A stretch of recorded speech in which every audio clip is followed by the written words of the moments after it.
Feedback is so important to employee performance, but what about candidate performance?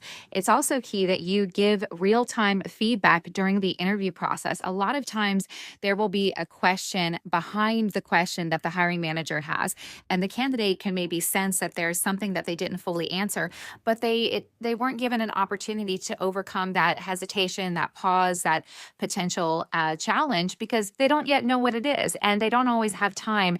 As a candidate, you're following the lead of the hiring manager who's guiding the interview. So maybe you can sense that there's something they need more information, but maybe there's not time and in the interview, and you're following their lead.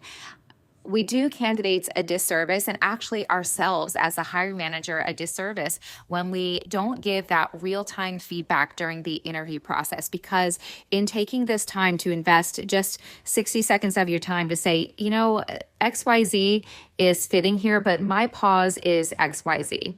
Can you speak to that, or ask the question behind the question? A lot of times leaders don't do this, and maybe they will sort of half ask the question behind the question to the recruiter, me, and then I can give the feedback to the candidate. But sometimes by that time it's too late, and the hiring manager has already decided to pass on a candidate that could have been potentially strong. These kinds of decisions create delays in the interview process, that create delays in finding your ideal candidate, because we might be passing up ideal candidates. Quick case study. I was recruiting for a role, and this candidate had delivered very strong, presented very strong throughout the entire interview process, and she got to the final panel interview, and I think it was the CEO. It was a while back, but he was high level in the organization, and he gave her real-time feedback in that interview, direct feedback.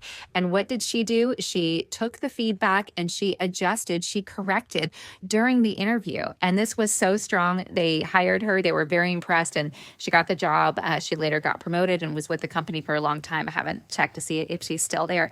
But another way that interview could have gone is the CEO could have felt like, okay, she's not a fit because she's doing XYZ. But instead, he invested in her by giving her real-time feedback and giving her an opportunity to overcome that potential challenge, which she did. And this helped this organization make that hire, the right hire, faster. If this resonated, hit like and subscribe. I'll see you in the next one.